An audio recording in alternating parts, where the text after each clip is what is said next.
Es maravilloso, hermano. Gloria a Dios. Es algo impresionante cuando hablamos de Jesús. No sé si usted sabe la diferencia entre remisión y expiación.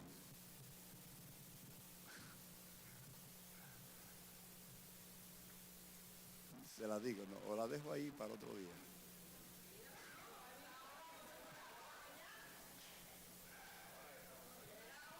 Gloria a Dios. Yo me dejo llevar por lo que el Señor pone en mi corazón. Cuando hablamos de Jesús, de que Él es digno, hay muchas razones en las Escrituras que confirman esa declaración de que Él es digno. Hay una gran diferencia entre redención y expiación. En ambos casos tiene que haber derramamiento de sangre. Sin derramamiento de sangre no hay remisión de pecado, dice la Biblia. Pero la sangre que se derramó durante la expiación, lo que hacía era que cubría el pecado y detenía el juicio de Dios. Pero la sangre que se derramó en la cruz para nuestra redención no cubre el pecado, lo quita. Por eso es que la Biblia dice que usted no nació, que usted no es hijo de ira de Dios. Nosotros no vamos a pasar por la ira de Dios porque ya Cristo pagó el precio de la ira de Dios. Por eso es que Juan el Bautista cuando prácticamente introduce a Jesús al mundo, dice: he aquí el Cordero de Dios que quita el pecado del mundo. Que lo quita, no que lo cubre. Por eso es que nosotros tenemos una posición delante de Dios, de santidad delante de Dios. Es una posición que Dios nos ha dado. Y de esa manera Dios trata con nosotros de una manera directa a través de su Espíritu Santo. Por lo que hizo Jesús, es que Él es digno. Digno.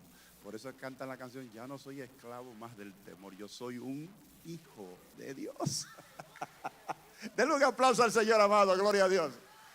Aleluya. Gloria a Dios. Bien, hermana María, nos da mucho gusto de que haya regresado sana y salva de la República Dominicana después de ir al entierro de su papá. Así que esperamos que Dios se haya glorificado por allá. Amén.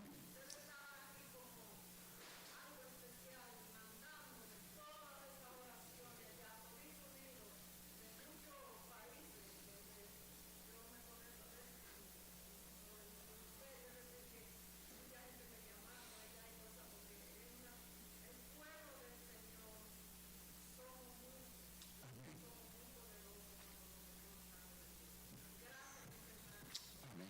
Gloria a Dios. Qué bien. Bien, pues vamos a Apocalipsis capítulo 20. Vamos al versículo 4. Vamos a leer hasta el versículo 10. Y lo hago así para dar una pequeña repaso de lo que hablamos la semana pasada.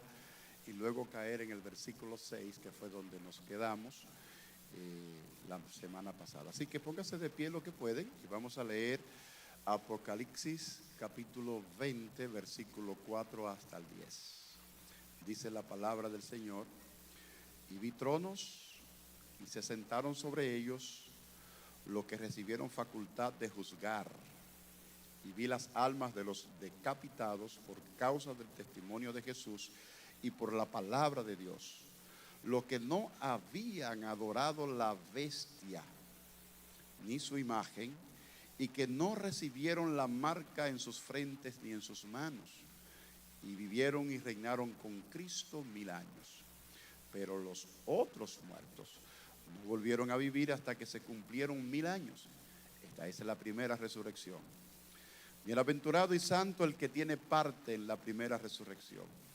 La segunda muerte no tiene potestad sobre esto, sino que serán sacerdotes de Dios y de Cristo y reinarán con él 1000 años.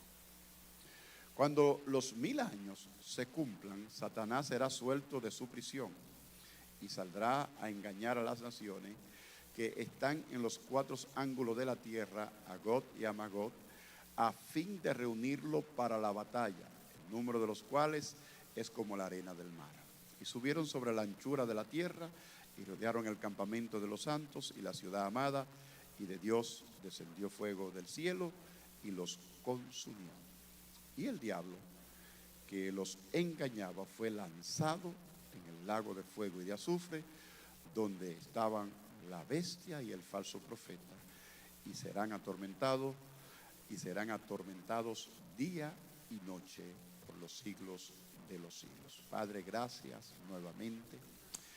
Primero por tu presencia en este lugar y por permitirnos estar aquí adorándote y bendiciendo tu nombre, permitirnos leer tu santa palabra y disponernos ahora a enseñarla, Padre.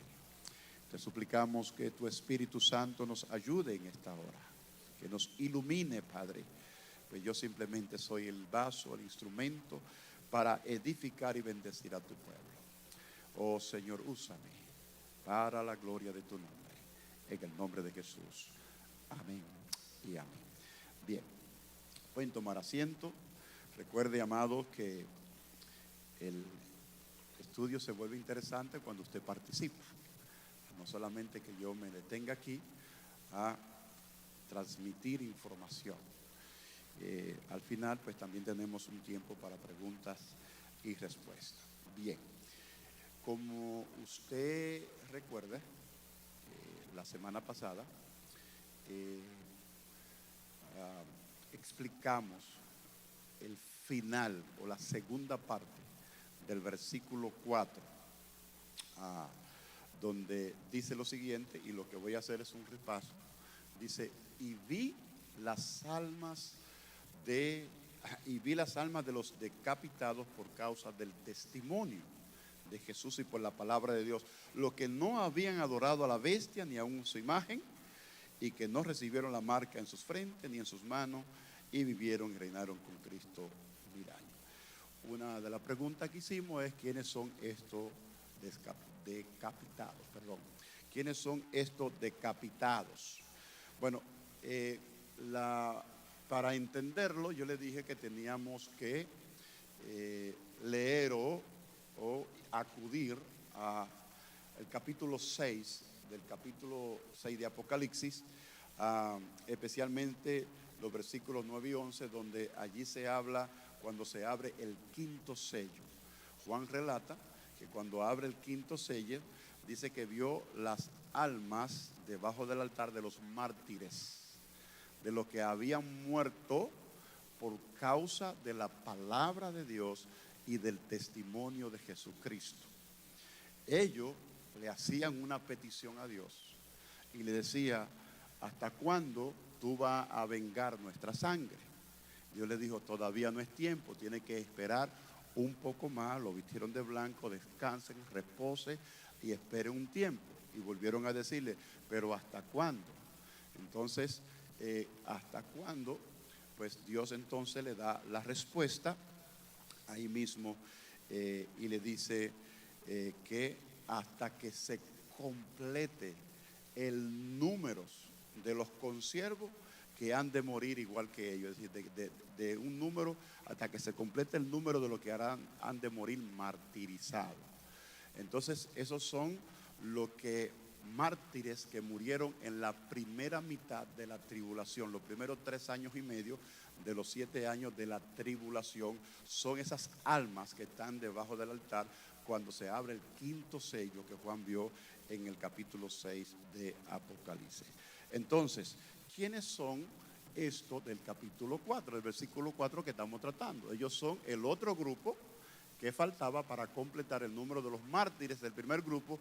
Observe que se nos dice de ellos lo mismo que se dice del primer grupo, es decir, se dice lo mismo de lo que se dice aquí del versículo 4, se dice lo mismo de lo del capítulo 6, por lo tanto no hay ningún problema. Está claro de que ese segundo grupo del versículo 4 completa el número que falta de los del versículo 6. Observe que primero, ¿qué es lo que dice? Primero se nos dice que ambos grupos murieron.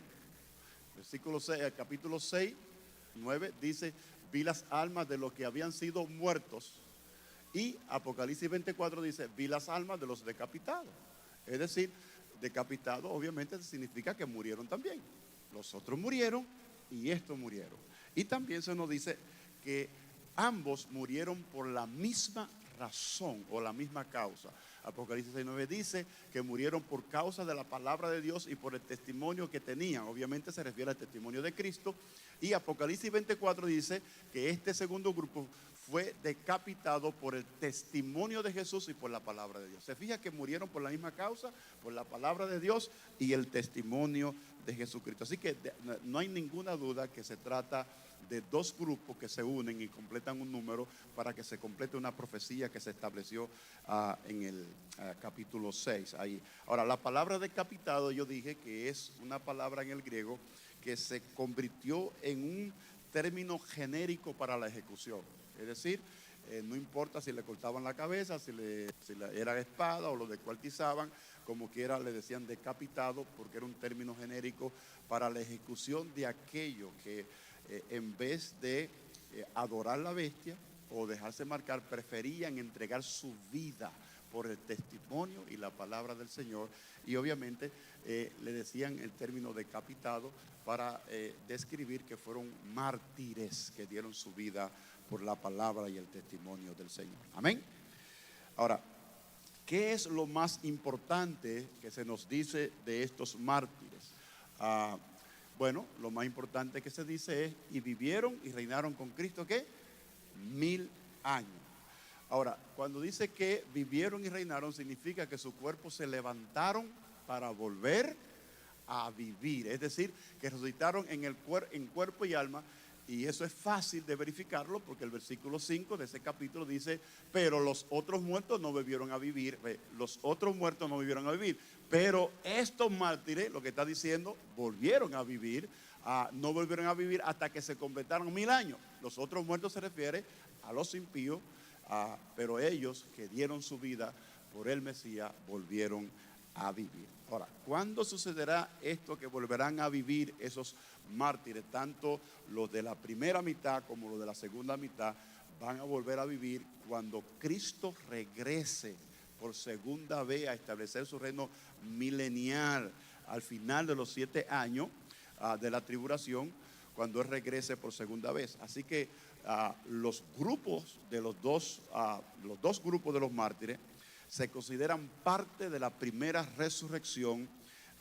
Así que ellos regresan con la iglesia, con nosotros y con todos los santos del Antiguo Testamento, porque dice claramente que ellos reinaron y vivieron 1000 años con Cristo, haciendo énfasis de que ellos son parte también del reino milenial. ¿Y quiénes son los que regresan al reino milenial? La iglesia, los santos del Antiguo Testamento que fueron despertados cuando fueron arrebatados. Murieron los que despertaron primero, los muertos en Cristo, y luego los que fueron transformados, y juntos con ellos también los mártires de la primera y de la segunda, de la primera mitad y la segunda mitad de la tribulación.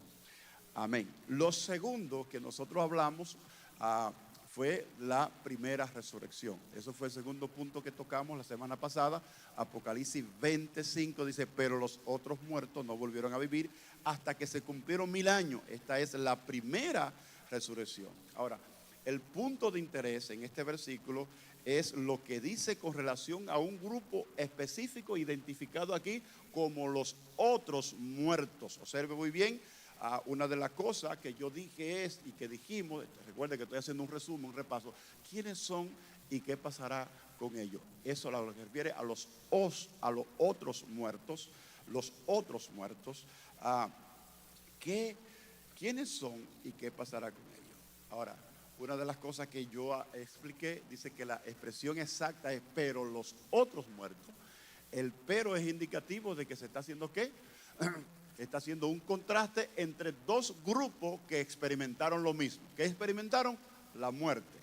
Experimentaron lo mismo, pero que tuvieron distintos resultados. Eso es importante, amado. Muy importante, porque no es la verdad que los impíos van a tener los mismos resultados que los hijos de Dios. Jamás, jamás. No.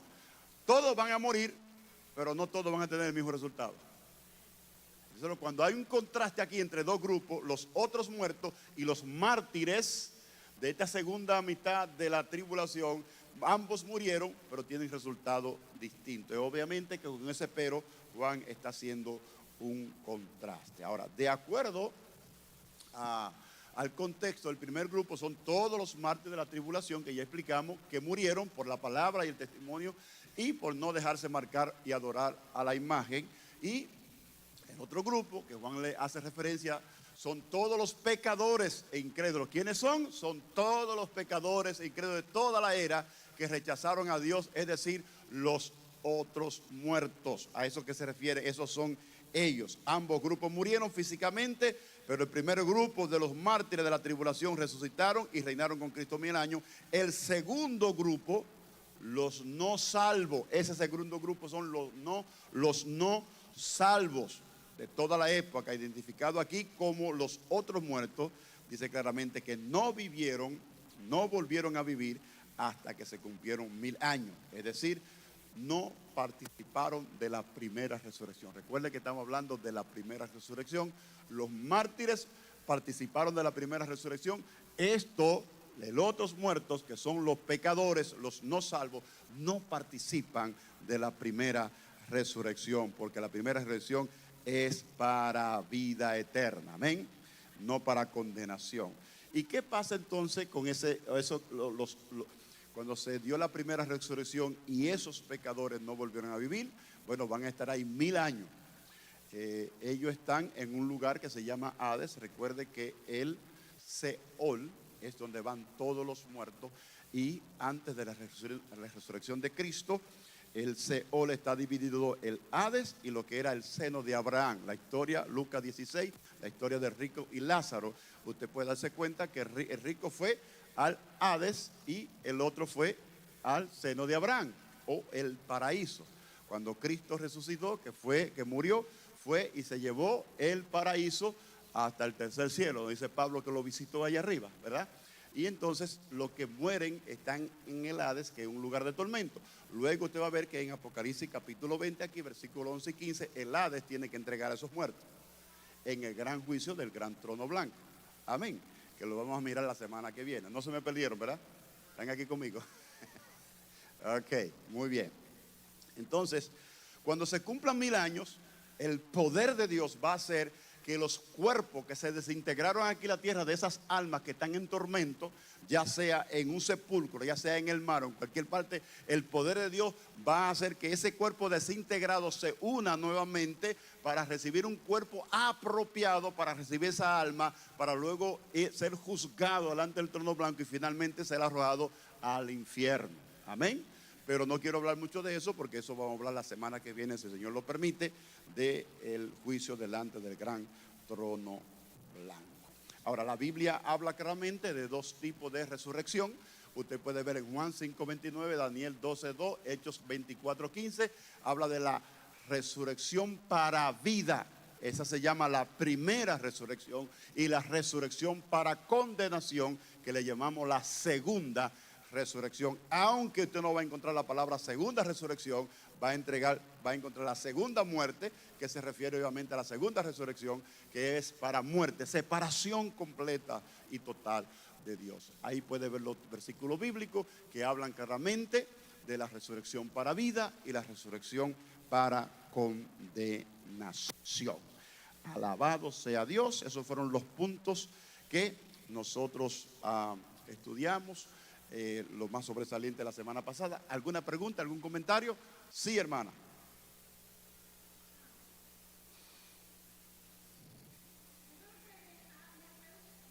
Sí.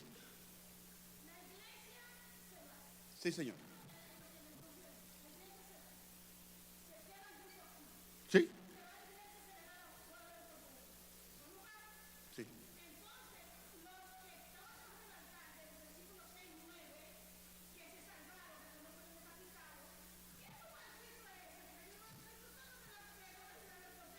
Sí. Sí. Bueno, entendamos esto. Cuando dice que se vistan de ropas blancas y le dicen que se vayan a descansar, pues un lugar de reposo donde están activos. Podríamos decir que ese es lo que es el seno de Abraham o el paraíso que está allá arriba, porque no hay otro lugar. Juan simplemente la vio debajo del altar. No sé qué explicación puedo decir debajo del altar, porque quizás como ellos fueron mártires que fueron sacrificados, el altar era un lugar de sacrificio y obviamente quizás hay una similitud con eso, pero lo que sí podemos decir que ellos están en el cielo en un lugar mucho mejor que en la tierra. No se nos da mucho detalle, pero sí, ese es un detalle, o sea, un detalle que dice que vi las almas de los que murieron por causa del testimonio debajo del altar. ¿Del altar que de Dios? Bueno, pues quizá ahí debajo del altar es que está el paraíso o el lugar donde van todos los que mueren en Cristo. Se sabe que ausente del cuerpo, presente en el Señor. El cristiano cuando muere, en un abrir y cerrar de ojos, va directamente al paraíso, allá donde está Cristo. Hasta que suene la final trompeta para recibir nuestro cuerpo glorificado. Así que, hermanas, no le tengo una respuesta concreta de eso de ahí debajo del altar. Lo único que yo puedo decir es que el altar siempre es símbolo de sacrificio y ellos sacrificaron sus vidas, sus almas, su vida por el Señor y quizás es para indicar nosotros y confirmar que ellos sacrificaron sus vidas por el Señor. Pero definitivamente están en un lugar de descanso. Ya no hay tormento allí. Yo digo que todavía ahí en ese lugar no han recibido su cuerpo glorificado, porque cuando nosotros recibamos nuestro cuerpo glorificado no estamos pensando en venganza. Y todavía están diciendo, Señor, mira, arráncale la cabeza a eso que nos arrancaron la cabeza. Eso es lo que están diciendo, Señor, mira, ¿cuándo tú vas a vengar nuestra sangre? ¿Cuándo tú vas a juzgar a los que nos mataron? Cuando nosotros tengamos cuerpo transformado y glorificado, no creo que estaremos pensando en eso. Eso es algo que le corresponde solamente a Dios. Así que, bueno, quizás más adelante, hermana, el Señor nos ilumine con algo más y podamos abundar, ¿ok? Bien, entonces pasemos donde nos quedamos la semana pasada, en el versículo 6, ahí fue que nos quedamos, dice el versículo 6, vamos a leerlo cuidadosamente porque de aquí sí que vamos a hablar bastante hasta llegar al versículo 10, así que nos da tiempo. Dice, bienaventurado y santo el que tiene parte de la primera resurrección. Ahora observe, la segunda muerte no tiene potestad sobre esto, sino que serán sacerdotes de Dios y de Cristo y reinarán con él 1000 años. Entonces, ¿qué es lo que nos está diciendo aquí? Que todos los que mueren en el Señor son bienaventurados. Todos los que mueren en el Señor son felices, son dichosos por entrar en el reino de Cristo. Así lo dice Apocalipsis 14, versículo 13. Dice, oí una voz desde el cielo que me decía, escribe, bienaventurado de aquí en adelante los que mueren en el Señor. Ahora, ¿quiénes son todos los bienaventurados que participarán de la primera resurrección? De acuerdo a Apocalipsis 26, son todos esos que están ahí. ¿Quiénes son los bienaventurados de ese versículo 6? ¿Quiénes son los que van a participar de la primera resurrección? Número 1, todos los que resucitaron en el rapto de la iglesia. Esos participan de la primera resurrección y van a ser parte del milenio. Los 2 testigos que serán resucitados a mitad de la tribulación y todos los mártires que se levantaron corporalmente en el momento de la segunda venida de Cristo, que ya hablamos de eso en el versículo 4 y en el versículo 5. Amén. Bienaventurados, dice claramente, bienaventurados los que participan de la primera resurrección. Bienaventurado y santo el que tiene parte en la primera resurrección. ¿Quiénes son? Ese grupo que está ahí. Si usted murió antes de que venga el rapto, usted es parte de ese grupo. Y si no, si fue raptado, levantado al cielo, también es parte de ese grupo. Así que dele gloria a Dios, que por un lado o por el otro, usted participa de la primera resurrección. Todos los que mueren o están en Cristo en el momento del rapto, participaremos de la primera resurrección, que es donde vamos a recibir un cuerpo glorificado. Amén. Gloria a Dios. Bien. Ahora, Todo lo que participemos del glorioso proceso de la primera resurrección son distinguidos como bienaventurados. La pregunta es, ¿por qué? Por las tres cosas que dice el versículo 6. La primera que dice es: la segunda muerte no tendrá potestad sobre esto. ¿Quiénes son estos? Los que resucitaron en la primera resurrección, usted y yo, o los que fuimos raptados. La segunda muerte no tiene potestad, y esto es importante. La primera muerte es física, pero la segunda es espiritual. La segunda es estar completamente separado de Dios. Nosotros que resucitamos en la primera resurrección nos unimos completamente a Cristo para siempre. Pero los que no resucitan en la segunda resurrección, lo que se le llama la segunda muerte, que es la muerte, la separación total y completa de Dios, los que van a ser arrojados al infierno. Dice, eso no tiene potestad sobre nosotros. Yo digo gloria a Dios.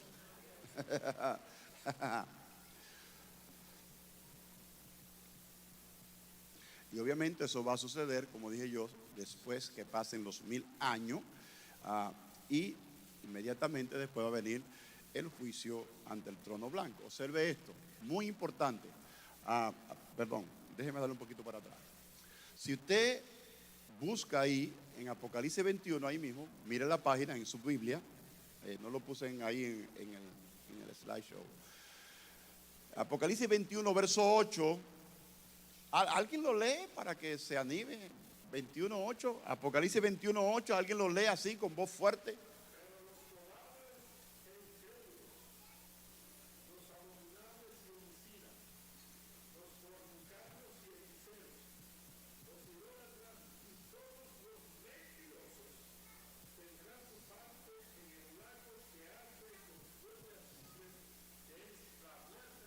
Ahí está, la muerte segunda. Estamos hablando ahí, la segunda muerte no tiene potestad. Y aquí tiene todo lo que van a participar de esa segunda muerte. Usted no encaja con la descripción que hay ahí de lo que van a participar de la segunda muerte. Usted no es un idólatra, usted no es un fornicario, usted no es un hechicero, usted no es un mentiroso. Todo eso son, todos los pecadores de todos los tiempos son los que van a participar de la segunda muerte. Separación completa de Dios, es decir, van a ser arrojados al lago de fuego y azufre. Separación completa de Dios. Y algunos escritores dicen que lo más terrible del infierno no son los gusanos ni el fuego que arde. Lo más terrible del infierno es la total ausencia de Dios de ese lugar. Porque donde está Dios hay posibilidades, pero ahí donde no está Dios no hay esperanza. Así que dé gloria a Dios que Cristo se le reveló a usted y fue transformado y salvado para evitar de ir a ese lugar. Gloria a Dios. Entonces, somos bienaventurados, hermanos, porque al nosotros resucitar en la primera resurrección somos ligados a Cristo eternamente. Y ni la segunda muerte, ni nada de lo que exista puede separarnos o afectar esa relación que ya tenemos con Cristo en la eternidad. Amén. Así que nada va a afectarnos a nosotros una vez, quizá ahora que estamos todavía luchando, ¿verdad? Pero ya cuando estemos ahí con cuerpo glorificado y que estemos con Cristo disfrutando de la eternidad, camino a la eternidad, porque todavía no hemos llegado, vamos camino hacia allá cuando estemos celebrando la boda del Cordero y cuando estemos aquí en el milenio. Pero eso es lo que quiere decir el autor. Lo segundo que dice es claramente, serán sacerdotes de Dios y de Cristo. Un privilegio exclusivo para los hijos de Dios. Nadie más. Escuchen lo que vamos a hacer. Serán sacerdotes de Dios y de Cristo. Y eso es exclusivamente para los hijos de Dios. Eso es lo que nos hace a nosotros bienaventurados. Y en tercer lugar dice que reinaremos con Él 1000 años. Somos bienaventurados porque seremos parte del reino milenial de Cristo, donde seremos sacerdotes y trabajaremos solo para Él en un reino de paz y de prosperidad y justicia.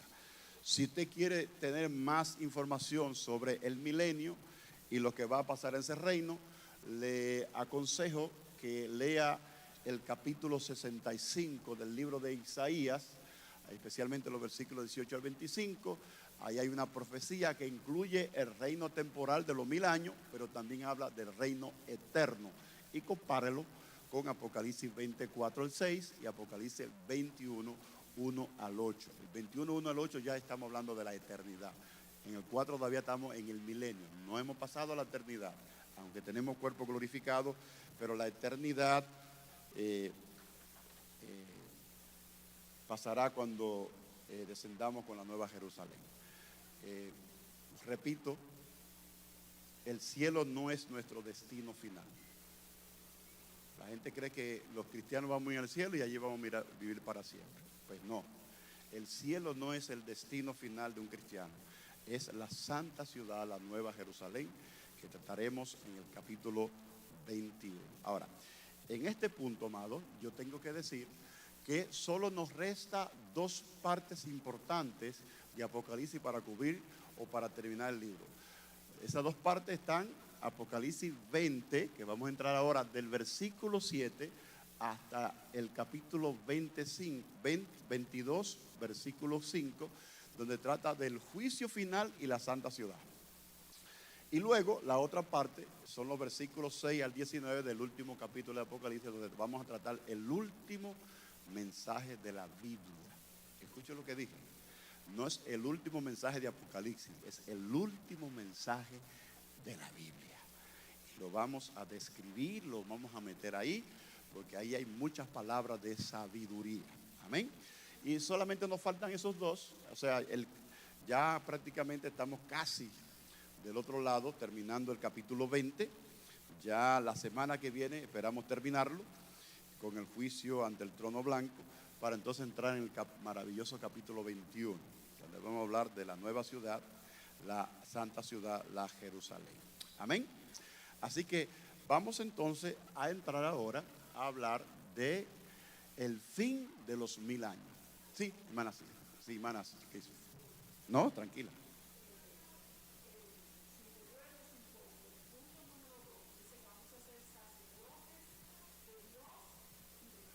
Uh-huh.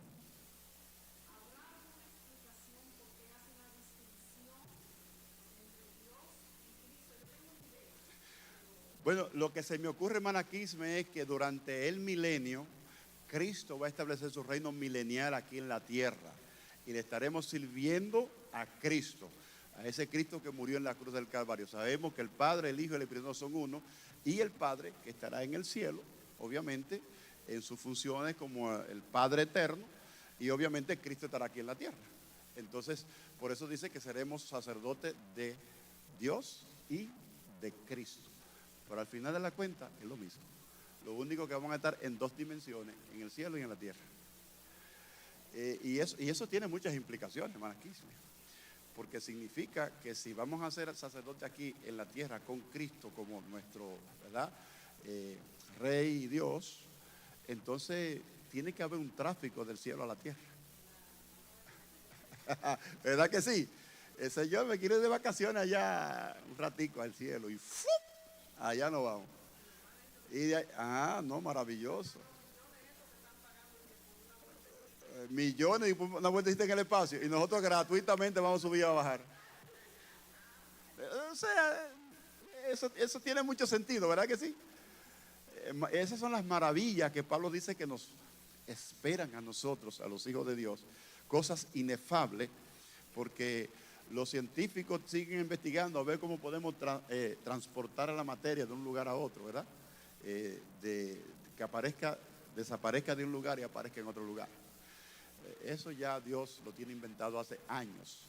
Recuerden que a Felipe fue uno que lo experimentó, capítulo 8 del libro de los Hechos. Felipe, cuando bautizó al eunuco, dice que el Espíritu Santo lo tomó de ahí donde estaba en el desierto y apareció en la ciudad de Azoto. ¡Wow! En la calle predicando. ¿Usted sabe lo que es? ¡Pum! Apareció aquí. Bueno, ustedes lo ven en las películas, ¿verdad? Eso de la película lo tomaron aquí de la Biblia. Amén. Bien. Vamos a hablar entonces de... ahí. El fin de los 1000 años. Apocalipsis 7 al 15. Vamos a tratar primero ahora, obviamente, esa primera porción.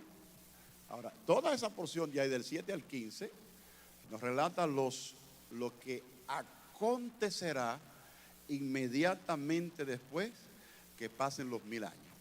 Por eso es que comienza el versículo 7 diciendo, cuando los 1000 años se cumplan.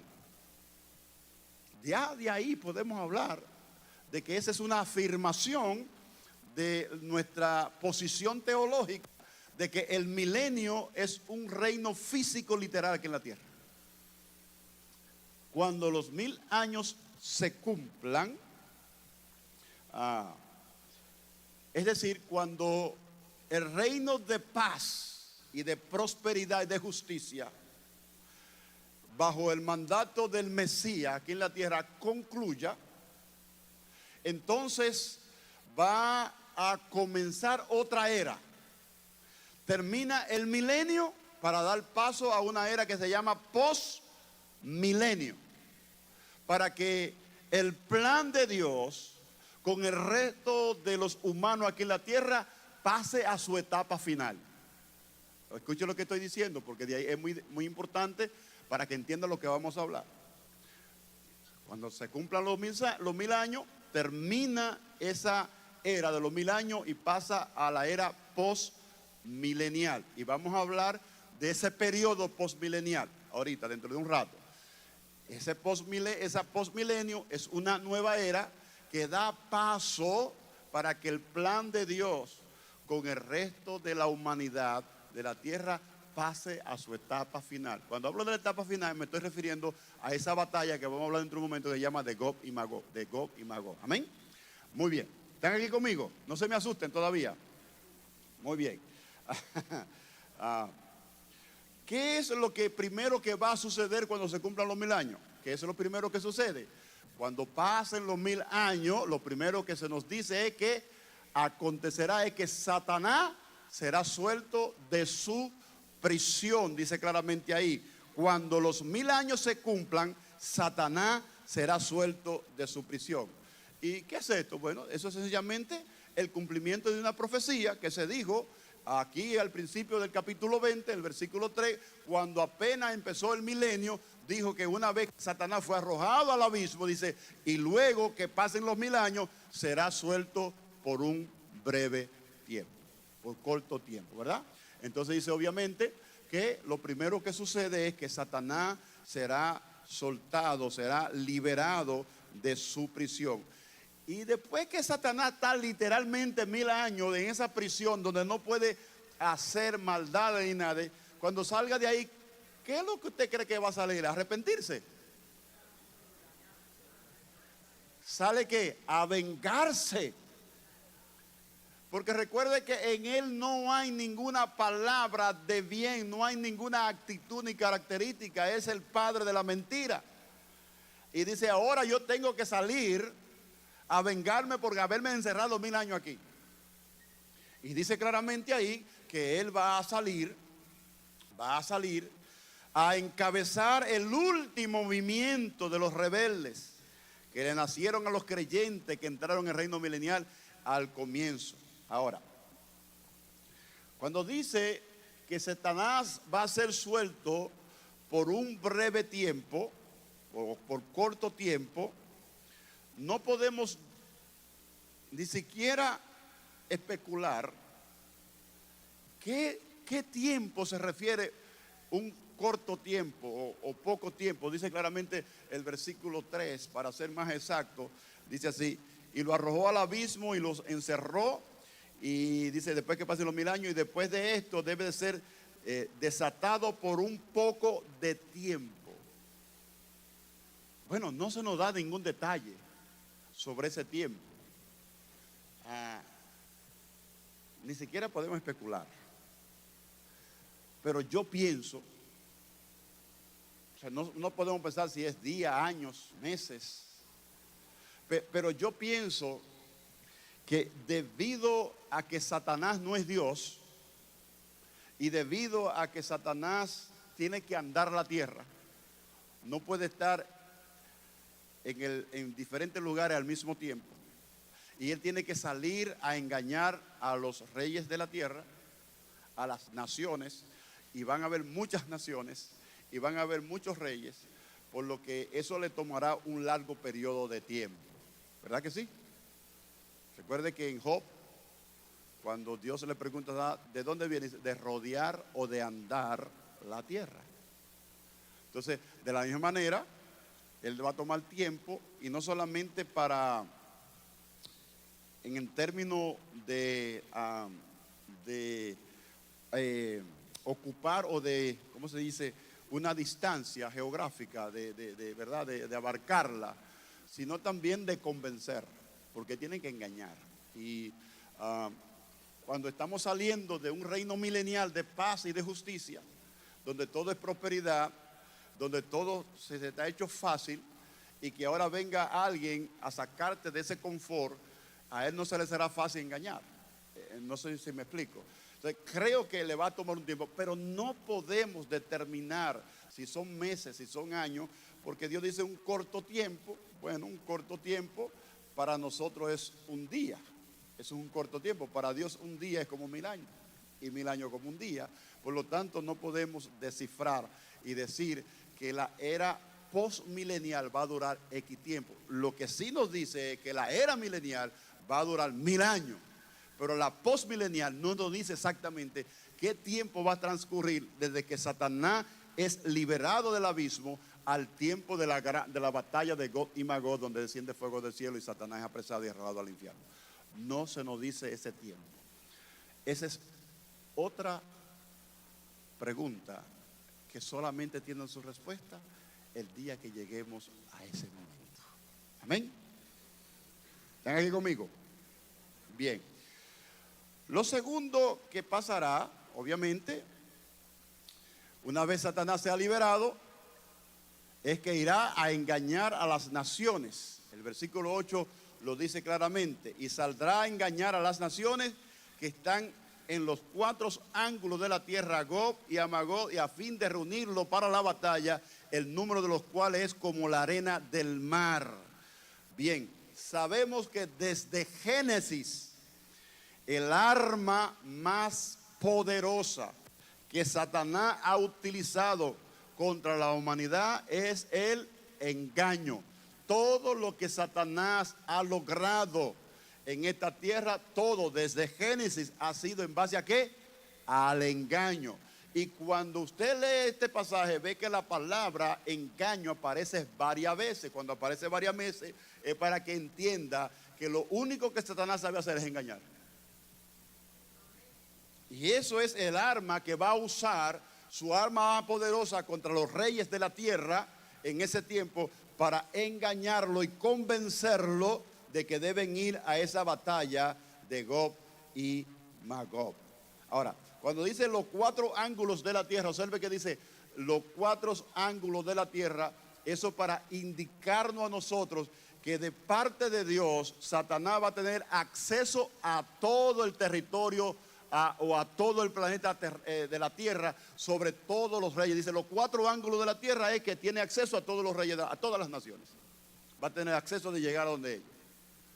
Fíjense que él está privado en un abismo, se libera y se le permite llegar a los reyes de la tierra. ¿Por qué a los reyes? Porque los reyes son los que dirigen ese pueblo, esa nación, y lo que se diga ese rey es por lo que en general se va a hacer en esa área geográfica. Eso tiene que ir a cada uno de esos reyes durante el milenio para engañar. Amén. Ahora, ¿qué implicación? Y eso es muy importante. ¿Cuál es la implicación en la expresión y saldrá a engañar? ¿Cuál es la implicación de eso? Bueno, muy bien. Eso implica, amados hermanos, que durante el milenio se levantará la última generación de miles de millones de seres humanos que serán probados. Tendrán, al igual que nosotros en este tiempo, el libre albedrío para tomar sus propias decisiones en relación a servirle o no servirle a Dios. Quiere decir que en el milenio hay una generación de humanos que Dios le va a permitir tener libre albedrío de servirle a Cristo o no servirle a Cristo. Después que pasen esos 1000 años. Porque dice que saldrá a engañar.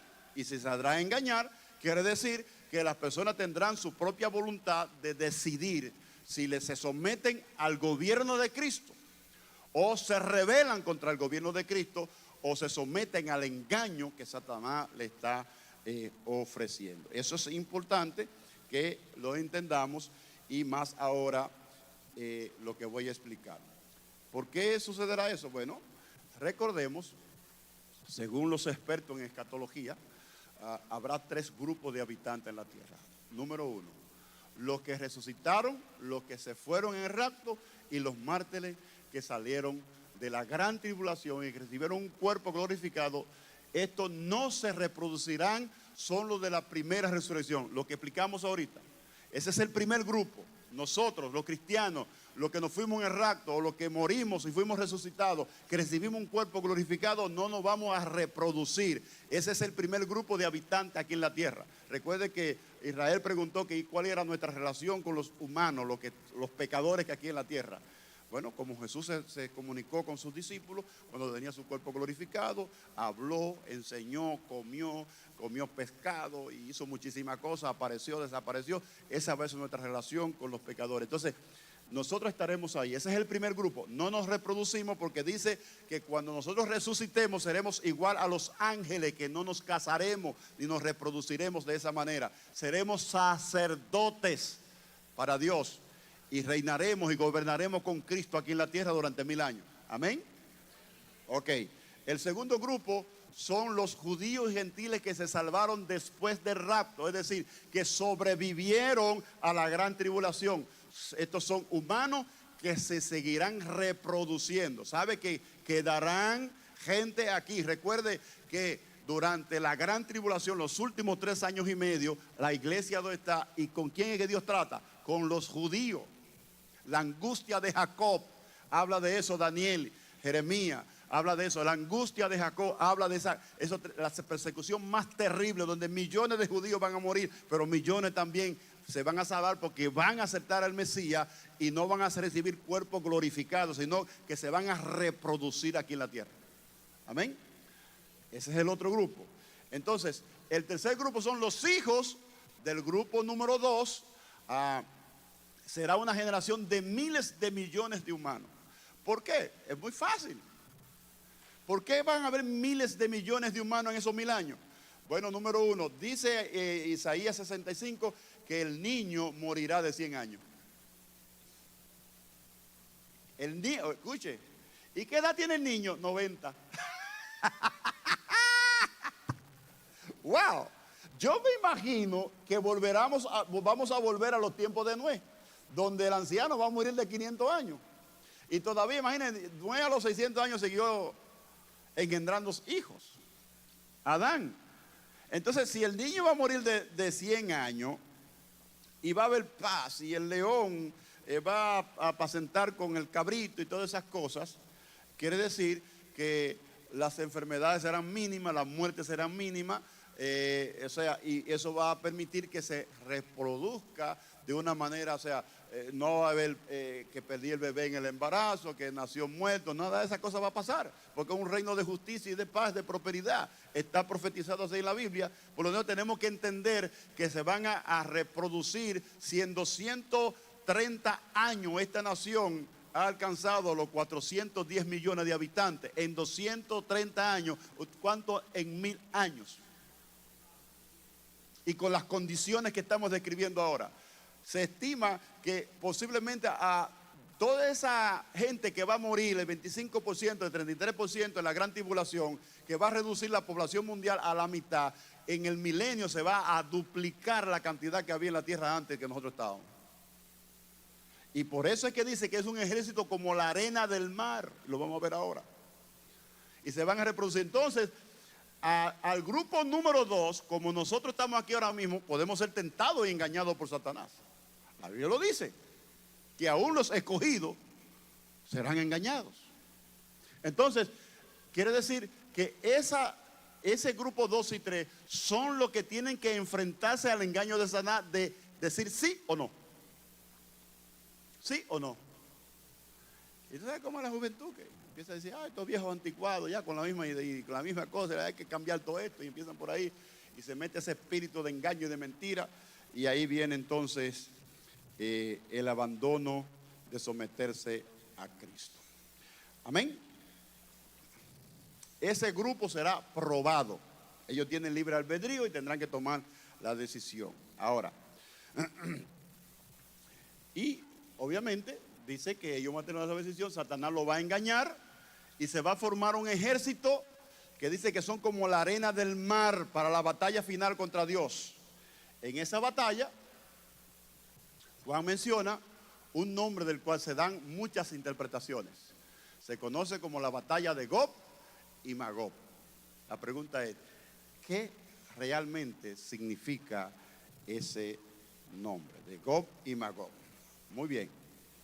Lo primero que debo decir es que Gog y Magog no es la primera vez o solamente aparece por primera vez en el libro de Apocalipsis. Si usted va a Ezequiel capítulo 38 y 39, allí Ezequiel nos da una descripción más detallada de esta batalla que se conoce como la batalla de Gog y Magog. Aunque algunos escritores bíblicos colocan esta batalla de Gog y Magog antes del milenio, pero no puede ser posible porque aquí ya pasamos a la era postmilenial. Entonces, no confunda la batalla de Armagedón, que fue antes del milenio, con esta que es postmilenio. Estamos aquí entrando ya a la recta final del plan que Dios tiene con la humanidad. Después de los 1000 años, el postmilenio, obviamente allí Ezequiel da una descripción más completa de lo que va a pasar. Ahora, según Ezequiel, y usted lo puede checar en su casa, según Ezequiel, Gog es el rey de una tierra llamada Magog, que es Tubal y Mesec. Eso es lo que dice Ezequiel 38 y 39. ¿Ok? Y Ezequiel profetiza. Y algunos comentaristas dicen que son los nombres antiguos para lo que hoy se conoce como Rusia. Esa gran invasión de Rusia que viene de allá del norte para rodear a Israel en la batalla de Gog y Magog. Eso está profetizado. Entonces, cuando usted lee Isaías, Ezequiel va a ver que dice que, oh rey de Gog y tierra de Magog, de Tubal y de Mesec, nombres antiguos para lo que es hoy Rusia. Eso está claro ahí en la profecía bíblica. Ahora, algunos creen, y es muy cierto porque es bíblico, algunos creen en Génesis capítulo 10, versículo 1 al 2, que esas son los que descendientes de los nietos de Noé, de los hijos de Noé, especialmente de Jafé, el tercer hijo de Noé. Observe lo que dice el Génesis 10, 1, 2. Dice, estas son las generaciones de los hijos de Noé. Sem, que es el primer hijo, Cam, el segundo hijo, y el tercer hijo Jafet.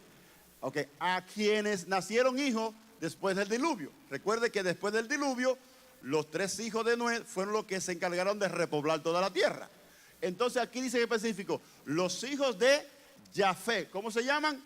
El primero, Gomer. El segundo, ¿cómo se llama? Magog. El tercero, Madaín, Javán. El cuarto, Tubal y Mesec. Los 3 nombres específicos que menciona Ezequiel allí en el libro, en la profecía de Ezequiel. Magog, Tubal y Mesec.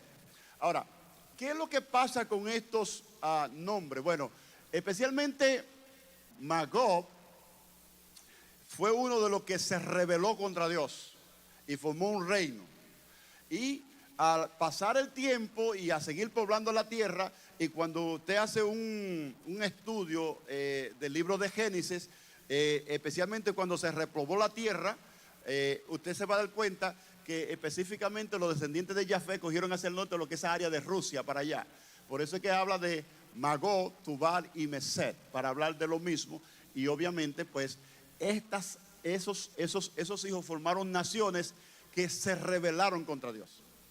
Entonces, lo que Juan nos está tratando de decir a nosotros es que, y la mayoría de los escritores bíblicos están de acuerdo que aquí en Apocalipsis Gog se emplea para describir al líder humano que estará al frente de la fuerza de Satanás con su gran ejército. Gog, porque Gog se denomina como un líder, como un rey. Y Gog significa que va a haber un líder que va a dirigir ese gran ejército. Y obviamente, entonces, para redondear, el nombre de Gog se usa como título general para un enemigo de Dios. Cuando se habla en la profecía de Gog, estamos hablando de gente que son enemigos de Dios y del pueblo de Dios. Así que Gog y Magog se usa para describir a todos los rebeldes, pecadores, engañados por Satanás, que vendrán de los cuatro ángulos de la tierra, reunidos para la batalla final contra Dios y sus santos. ¿Está clara la idea? ¿Está clara la idea? No podemos, hay gente que como Jafet tuvo 7 hijos, están pensando que esas son las 7 naciones que se van a levantar y que van a encontrar. No, aquí no habla de 7 naciones, eso habla antes del milenio, en la guerra de Almagedón, que se levantan las 10 reyes y le dan poder al anticristo. No, aquí estamos hablando de que él va a salir a engañar a las naciones. ¿Cuántas de ellas se van a unir? No lo sé, no lo dice, ni tampoco podemos decir que hay una relación directa con los 7 hijos de Jafet, pero sí hay una relación directa con esos 3 hijos para indicar que ese ejército que se levanta son rebeldes que se niegan a obedecer y a someterse a Dios. Tan sencillo como eso. Amén. Amén. Ok. Con eso dicho, entonces podemos pasar al versículo 9. ¿Qué hora es? Estamos bien. Y subieron sobre la anchura del mar, ese ejército, ¿verdad? Y rodearon el campamento de los santos y la ciudad amada, y de Dios descendió fuego del cielo. ¿Y qué dice ahí? Y lo consumió. Es decir, rodearon a Israel y a Jerusalén, donde Cristo es la ciudad de donde se opera el reino milenial, es el centro de la operación del reino milenial de Cristo. Fue rodeada por este gran ejército. Ahora, lo interesante, mire esto es lo maravilloso de Dios, esto es lo grandioso del Dios que nosotros le servimos. Antes que empezara la guerra y antes que empezara a tirar el primer tiro, antes de que se prepararan para disparar el primer cohete, dice que descendió fuego del cielo y lo consumió. No hubo tal guerra. Dios lo destruyó a todos, lo consumió con fuego. Recuerde, ahí lo de que aquí me estaba diciendo, la diferencia del sacerdote de Dios y de Cristo. Nosotros estamos aquí en la tierra, Dios está en el cielo, y desde allá arriba Dios hace descender fuego del cielo, y ese gran ejército, que era como la arena del mar, fue consumido por el fuego que cayó del cielo. ¿Qué le parece? ¿No es maravilloso estar del lado de ese Dios todopoderoso? ¿No es maravilloso? ¿No trae eso consuelo y nos anima a mantenernos firmes, obedeciendo al Señor? Porque las cosas que nos esperan son cosas gloriosas, son maravillosas, que antes nunca se ha visto en la historia. Nunca se ha visto en la historia. Amén. Amén, ¿verdad que sí? Y entonces termina el versículo 10. Léele el versículo 10. Y el diablo que lo engañaba fue lanzado en el lago de fuego y azufre, donde estaban la bestia y el falso profeta, y serán atormentados día y noche por los siglos de los siglos. Ahora voy para atrás para que usted entienda lo que está pasando aquí. Aquí estamos hablando ahora del cuarto y último desalojo de Satanás. El último desalojo de Satanás. El primero fue del cielo a los aires, cuando él se halló pecado y de la presencia de Dios fue arrojado, fue desalojado a los aires. Isaías capítulo 14 y Ezequiel capítulo 28. Ese fue el primer desalojo de Satanás. Recuerde que Efesios capítulo 6 habla, y la Biblia habla que Satanás es el príncipe de la potestad del aire, de los aires. Su gobierno, su fortaleza está en los aires, allá arriba, tratando de interferir con todo lo que Dios quiere hacer con su pueblo. Recuerde Daniel capítulo 9 y Daniel capítulo 10, lo puede ver claramente, donde 21 días se tardó la respuesta para llegar a Daniel porque tuvo oposición allá en los aires. El segundo desalojo es de los aires a la tierra.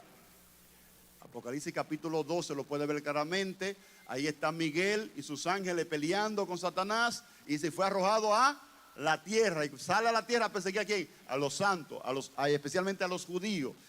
Y luego entonces de la tierra al abismo. Apocalipsis capítulo 20 verso 3, que ya lo estudiamos. Entonces ese es el tercer desalojo. Y el último sale del abismo a la tierra para luego ser lanzado al lago de fuego y azufre, capítulo 20, versículo 10. Entonces, ese es el destino final de Satanás. Observe, dice que fue lanzado al lago de fuego y azufre, dice, donde está, a ver aquí, perdón. Observe. Donde estaban la bestia y el falso profeta y serán atormentados día y noche por los siglos de los siglos. Finalmente, después de 1000 años, se reúne nuevamente la trilogía satánica. Dice que cuando empezó el milenio, antes de los 1000 años, el anticristo, que es la bestia, y el falso profeta fueron lanzados vivos al lago de fuego y azufre. Pasaron 1000 años y están allí todavía. ¿Por qué ellos dicen que están allí? Bueno, dice, aunque dice estaban, la bestia y el falso profeta, pero dice y serán. Ese es plural. ¿Quiénes? Satanás, el falso profeta y la bestia o el anticristo serán atormentados por, o sea, lo dice día y noche por los siglos de los siglos. Es importante que entendamos que ese tormento eterno no es verdad, es antibíblico y es una herejía hablar de el sueño del alma o la desintegración del alma. No, habla claramente de un tormento por los siglos de los siglos. Una alma que está en sueño no está atormentada, o una alma que fue desintegrada no está en tormento. Dice, serán atormentados, para que entienda, día y noche, mientras que nosotros pasaremos a la eternidad en el capítulo 21, donde dice que no habrá día, ni habrá noche, ni habrá sol, ni habrá nada de esas cosas, ni fatiga, mientras que en el infierno, el lago de fuego, Satanás te está contando día 1, noche 1, día 2, noche 2, y va a contar ahí, va a estar contando por los siglos de los siglos de los siglos, estarán ahí y nunca podrán salir de ahí a hacerle daño a nadie jamás. Ese es el final de Satanás. ¿Quieres saber cuál es el final de nosotros? No se pierda el estudio bíblico de que viene.